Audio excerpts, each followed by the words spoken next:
Hello. Hello, good afternoon.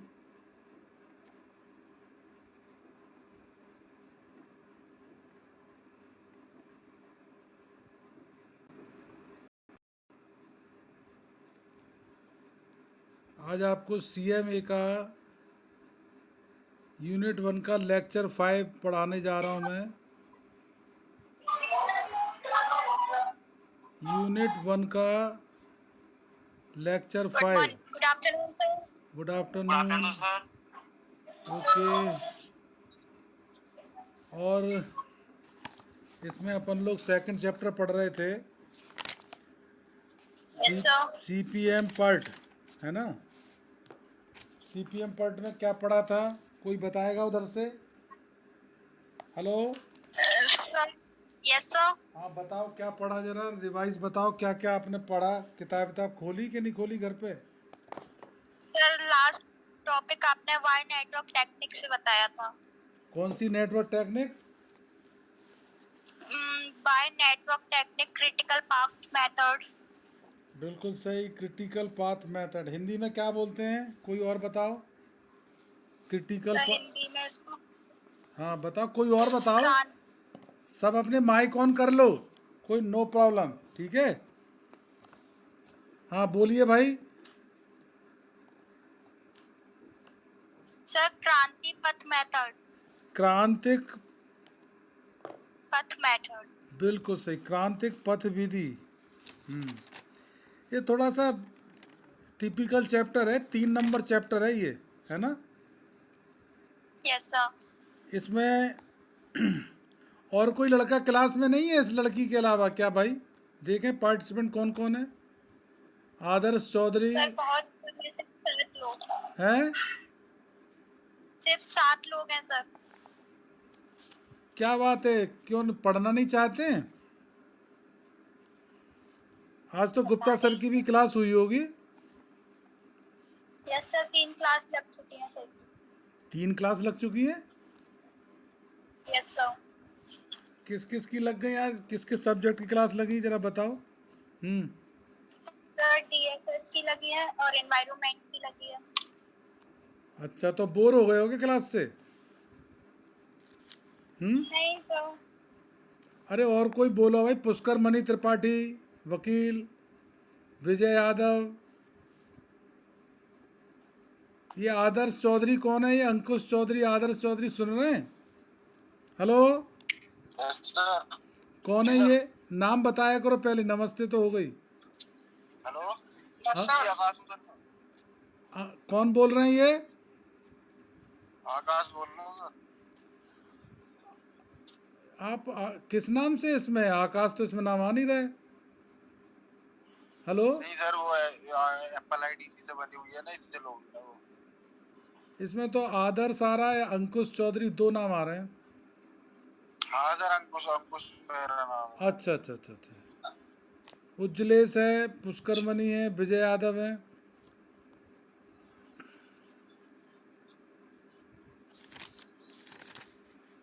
इसमें आपने थोड़ा सा अप्लाइड है ये सब्जेक्ट, इसको थोड़ा ढंग से पढ़िए किताब से, ठीक है ना। अरे यस सर। कुछ बोलो तो सही उधर से। Vakil, Adarsh, yes Ankush, sir. Yes Pushkar sir. Mani, yes Ujjwalesh, sir. अपने माइक खोल लो, यस सर। माइक खोल लो आराम से, ठीक है। Yes sir. हाँ आप लोग, ऐसा लग रहा है जूम क्लास से बोर हो रहे हैं क्या? हैं? नहीं ऐसा सर। नहीं है सर। हाँ। नहीं सर। नहीं सर, बिल्कुल लग रहा है, सब सब, है ना। हाय।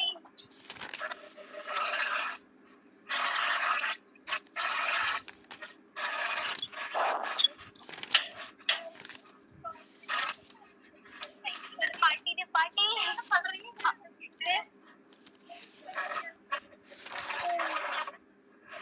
भैया अगर हल्ला किया करो तो अपना माइक बंद कर लो, ठीक है।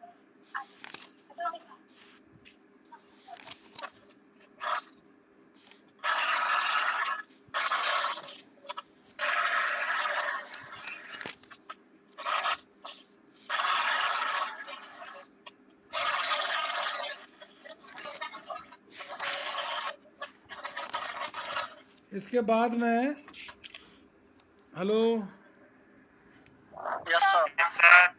इसमें आज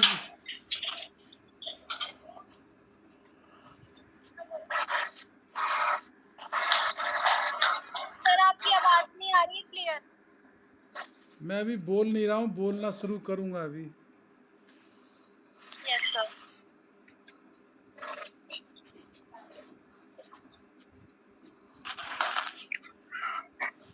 इसमें हम चौथा चैप्टर पढ़ने जा रहे हैं आज, ठीक है, और जिसका नाम है निर्माण संगठन। ये पिछला चैप्टर थोड़ा बोरिंग था, इसलिए आपको दिक्कत हुई होगी। इसको आप अच्छे से पढ़ लीजिए, और कहीं कोई समझ में नहीं आएगा तो दोबारा आप पूछ लेना, ठीक है? ठीक है या नहीं है? अगला सब्जेक्ट टॉपिक है इसमें सीएमए में कंस्ट्रक्शन ऑर्गेनाइजेशन।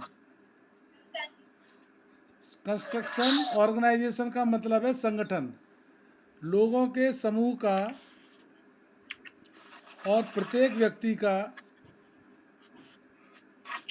लोगों के समूह का प्रत्येक व्यक्ति का कर्तव्य एवं जिम्मेदारी परिभाषित करके एक कॉमन, एक साझा उद्देश्य को प्राप्त करने के लिए। ये ज़्यादा बड़ी क्लास नहीं लूँगा, 20 मिनट के आसपास लूँगा, बस परेशान मत हो आप। एक साझे उद्देश्य की प्राप्ति के लिए प्रेरित होकर एक टोली या टीम के रूप में काम करने को संगठन कहते हैं। संगठन स्वयं एक उद्देश्य नहीं है, संगठन स्वयं एक उद्देश्य नहीं है, बल्कि उद्देश्य की प्राप्ति के लिए संगठन एक माध्यम है।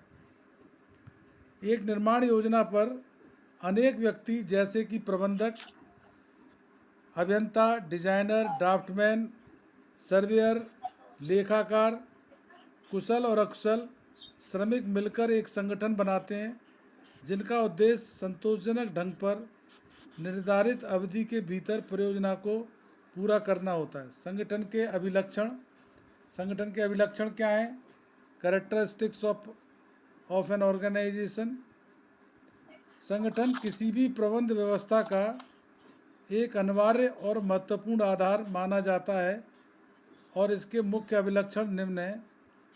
संगठन का उद्देश्य साझा और स्पष्ट हो, संगठन का ढांचा भली भांति गठित और व्यवहारिक हो, और संगठन के प्रत्येक सदस्य को अपने कर्तव्य और जिम्मेदारी का स्पष्ट ज्ञान हो। संगठन के विभिन्न अनुभागों में तालमेल, सहयोग हो। इस तरह से आप पढ़ लीजिए, 4-5 इसके अभिलक्षण हैं, कैरेक्टरिस्टिक्स हैं, पढ़ लेंगे ना आप? Hello, yes sir. हाँ। Yes sir. और इसके बाद संगठन के प्रकार हैं। संगठन के प्रकार में यानी टाइप्स ऑफ ऑर्गेनाइजेशन, अधिकारों और जिम्मेदारी के बंटवारे के अनुरूप संगठन का ढांचा अनेक प्रकार से बनाया जा सकता है। संगठन के स्वरूप को देखकर ही व्यक्तियों के कर्तव्यों का बंटवारा किया जाता है। रचना की दृष्टि से संगठन निम्नलिखित 3 प्रकार का होता है। आप लोग अपना कैमरा ऑन कर लो भैया। Hello hello, yes sir. आप सभी लोग अपना वीडियो कैमरा ऑन कर सकते हैं? जी सर। कर लीजिए। पहला संगठन है रेखीय या सैन्य संगठन। क्या है? बोलो, अरे बोलो भाई। रेखीय, यस सर। यस सर नहीं, क्या सुना ये बोलो। रेखीय या सैन्य संगठन, जिसको कहते हैं लाइन एंड मिलिट्री ऑर्गेनाइजेशन। क्या बोलते हैं? लाइन और मिलिट्री ऑर्गेनाइजेशन। क्यों, एक ही बच्चा पढ़ रहा है, बाकी क्या सो रहे हैं क्या? Hello, yes sir. ये वीडियो क्यों नहीं खोला वकील? वीडियो खोलो, सब वीडियो खोलो, देखें क्या कर रहे हो आप लोग, शकल दिखाई दे जरा।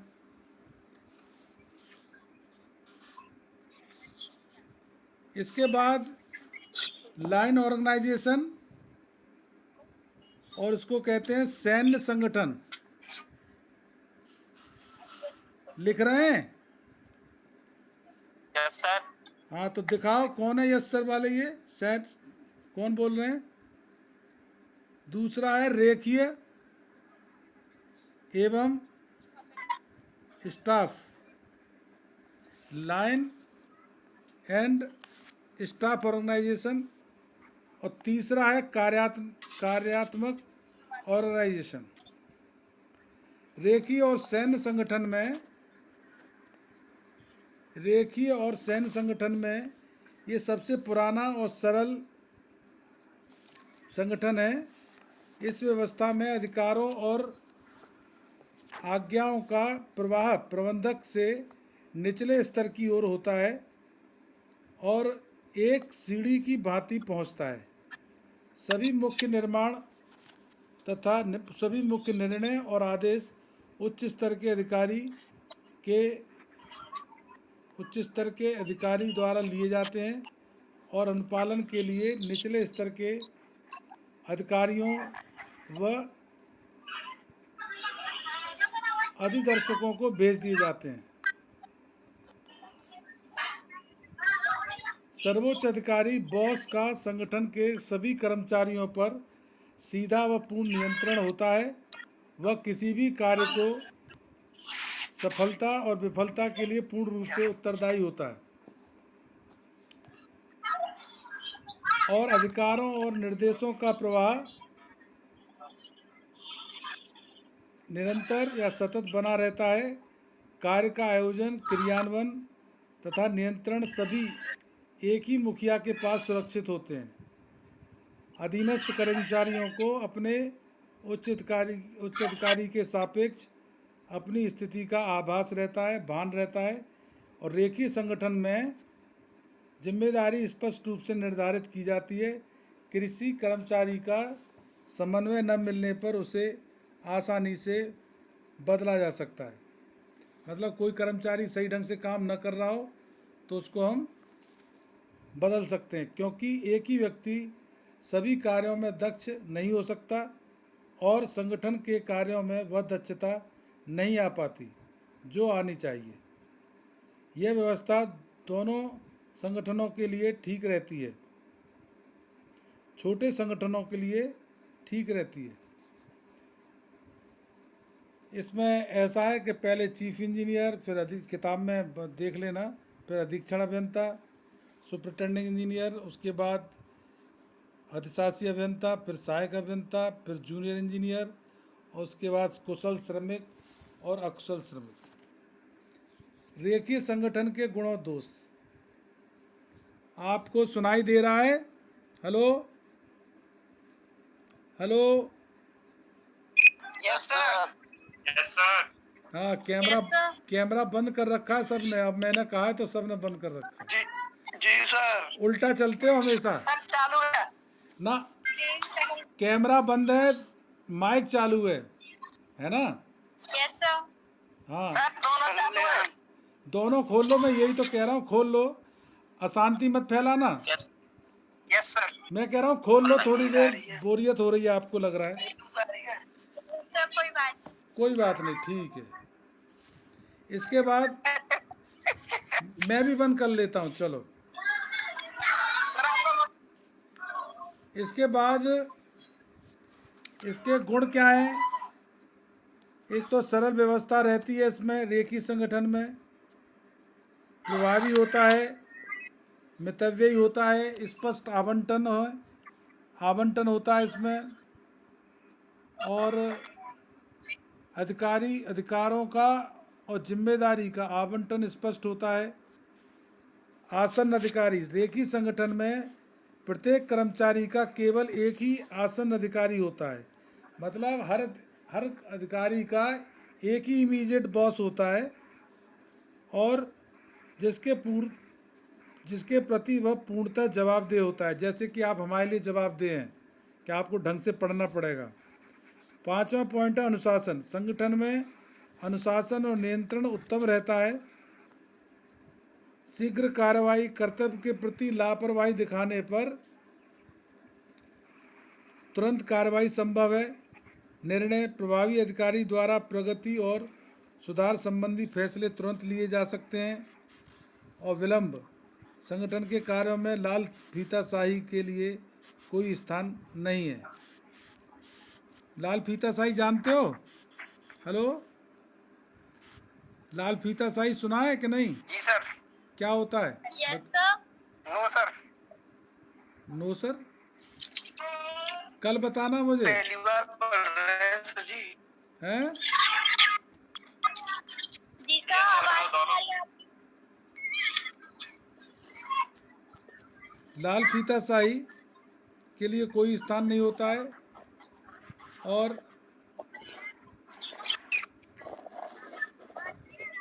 और डिमेरिट्स क्या हैं?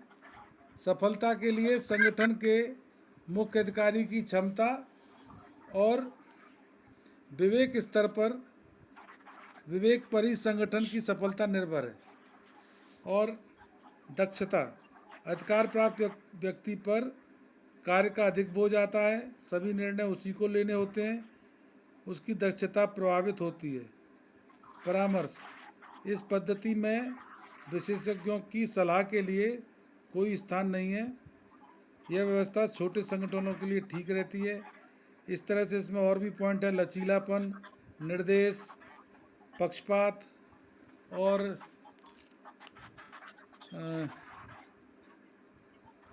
अनेक व्यक्तियों के निर्देश जो संगठन के निचले स्तर पर निर्देश अनेक व्यक्तियों से होते हुए पहुंचते हैं। संचार व्यवस्था ठीक न होने से अनेक बार निर्देश निचले स्तर पर पहुंचते पहुंचते अस्पष्ट और भ्रमित हो सकते हैं। ये कौन है? लव राजपूत है? कौन है ये? हेलो, ये स्क्रीन पर कौन है?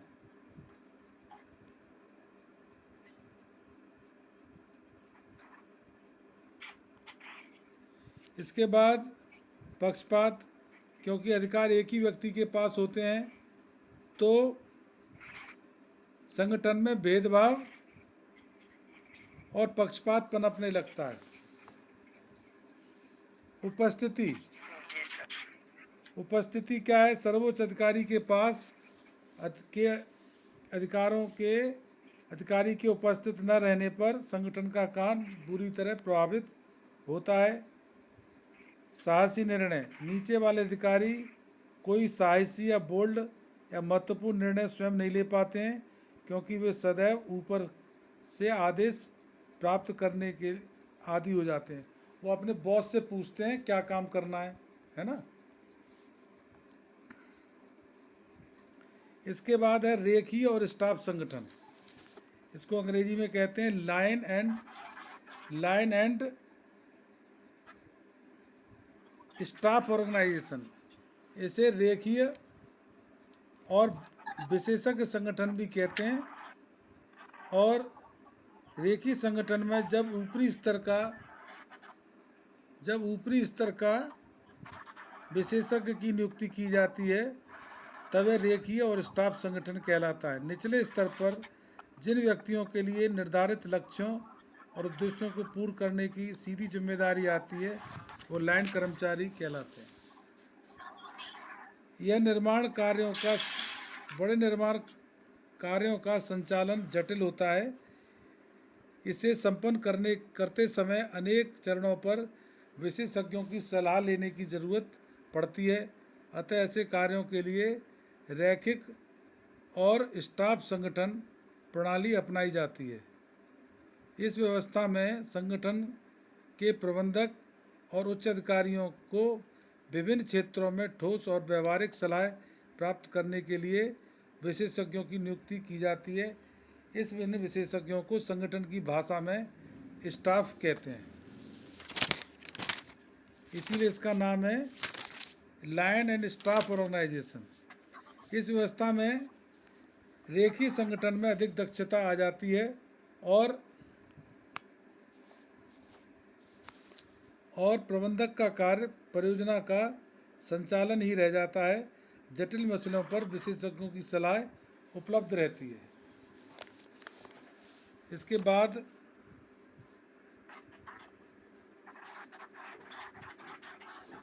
इसके बाद जो है इसमें इस संगठन में विशेषज्ञ क्षेत्र कर्मचारियों से सीधे विचार विमर्श करके उनको अपने विशेष राय देते हैं और प्रभारी जहाँ पर अपने अधीन श्रमिकों के कार्य के लिए पूर्ण तौर पर जिम्मेदार होता है, वहाँ उसे प्रबंधक और विशेषज्ञ दोनों के आदेशों का पालन करना होता है और इस कारण कभी कभी कर्मचारियों में भ्रम उत्पन्न हो जाता है। इसके बाद प्रबंधक या निदेशक के अंदर इसमें एक चित्र बना हुआ है 4.2, आप किताब से बना लेना। और इसके बाद रेखीय और स्टाफ संगठन के मेरिट डिमेरिट्स पढ़ने और इसमें पूरा थ्योरेटिकल है। गुण में है सोचना करना। सफल संगठन के दो मुख्य क्षेत्र होते हैं, एक तो संगठन के हित में सोचना और दूसरा है संगठन के हित में करना। विशेषज्ञ सोचता है और प्रबंधक करता है। दूसरा, उत्तम कार्य। इस संगठन में विशेषज्ञों की सेवाएं निर्माण के प्रत्येक चरण पर उपलब्ध रहती हैं, अतः यह कार्य उत्तम ढंग से संपन्न होता है। जटिल समस्याएं। रेखीय संगठन में अधिकारियों का कार्य सरल हो जाता है क्योंकि जटिल समस्याओं को वह विशेषज्ञों को भेज देते हैं। इसके बाद अवसर। इस संगठन में योग्य और परिश्रमी कर्मचारियों को आगे आने और उन्नति के अधिक अवसर मिलते हैं। दक्षता, ये आप पढ़ लीजिए। इसमें दक्षता, नियंत्रण, संगठन ढांचा। डिमेरिट्स क्या है इस संगठन के? एक है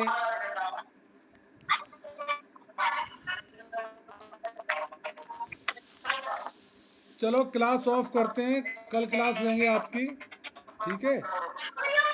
वैशाली, हेलो, यस सर। आप अटेंडेंस ले लेना। जी सर। और कल गुप्ता जी की क्लास नहीं है ना? सर नहीं है? करा दिया सर। मतलब वो उनका जरा टाइम टेबल बता। मैं अलग मीटिंग 2:30 से आज सर 2:30 या 2 बजे से लेने की बोल रहे थे सर। आज 2:30 से सर क्लास। Yes sir. अच्छा, ऐसा है, मैं इस मीटिंग को करके, हेलो, इस पढ़ाई वाली मीटिंग को ख़त्म करके मैं दोबारा एक मीटिंग ले रहा हूँ, उसमें आपसे मैं विचार विमर्श करना चाह रहा हूँ, ठीक है? अनऑफिशियल, इसको मैं बंद कर रहा हूँ, ठीक है? सर कितने बजे? अभी जस्ट 5 मिनट बाद, बस अभी। Okay sir. Yes sir. Okay sir. Okay sir.